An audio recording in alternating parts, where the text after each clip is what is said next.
Dark Age, a novel of the Dark Age by James Wilde, read by David Shaw Parker. Goddess of woods, tremendous in the chase to mountain boars and all the savage race, wide o'er the ethereal walks extends thy sway, and o'er the infernal mansions void of day. Look upon us on earth, unfold our fate, and say what region is our destined seat. Where shall we next thy lasting temples raise, and choirs of virgins celebrate thy praise? Geoffrey of Monmouth. The gods, too, are fond of a joke. Aristotle.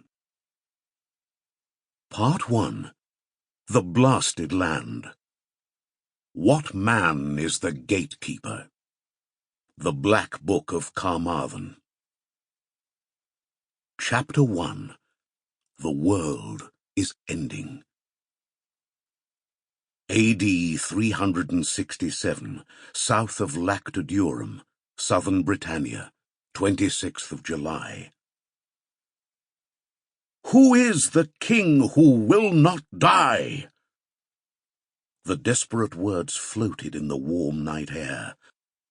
Apuleius looked down at his younger brother and tried to force a reassuring smile. Morirex had seen only 11 summers, and was small for his age. The mouse, the other children called him. He was allowed to be frightened. 5 years older, Apuleius was tall and gangly, awkward but strong, with an unruly mess of brown hair. They had other names for him, and he cared about none of them.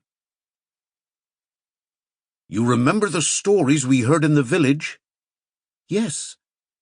The king who will not die will come when we need him most to lead us out of these dark times. Don't we need him now? Apuleius didn't answer. But who is he? This time, Apuleius felt a pang of frustration. He wanted to say it was nothing but a story, one told to the weak and the frightened, so they didn't feel bad about their failure to be strong enough to save themselves. But that would be cruel. Raising his eyes to the slab of sky, sprinkled with stars between the black high branches, he breathed in the calming honeyed scent of the golden resin bubbling from the trunks. They should have been tossing and turning in summer sweat under a familiar roof, not out there in the woods. But the safety of home was gone now. The world was ending.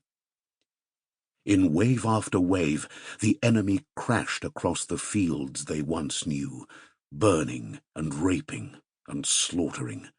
He'd seen their numbers, that cold, pink dawn. The charcoal smudge had shadowed the horizon, growing larger by the moment, and wide as far as he could see in each direction. That vast line swept down, silhouetted against wavering, angry red under the black pall of smoke. The world was ending. Around him, he could hear the snuffling of the others, like pigs waking in their sty at first light. A baby mewled, and the mother desperately tried to silence it. An old man hawked up phlegm, and someone hushed him in a harsh tone. Other children whispered questions like the one his brother had uttered. Where is the one who will save us? If they could not save themselves, they did not deserve to survive this night. They call him the Bear King, he told Morirex. No one knows his name, but we will know him when we see him. And he'll come tonight? Or in 100 years' time. Morirex choked down a sob, and Apuleius realized his mistake. Sample complete. Ready to continue?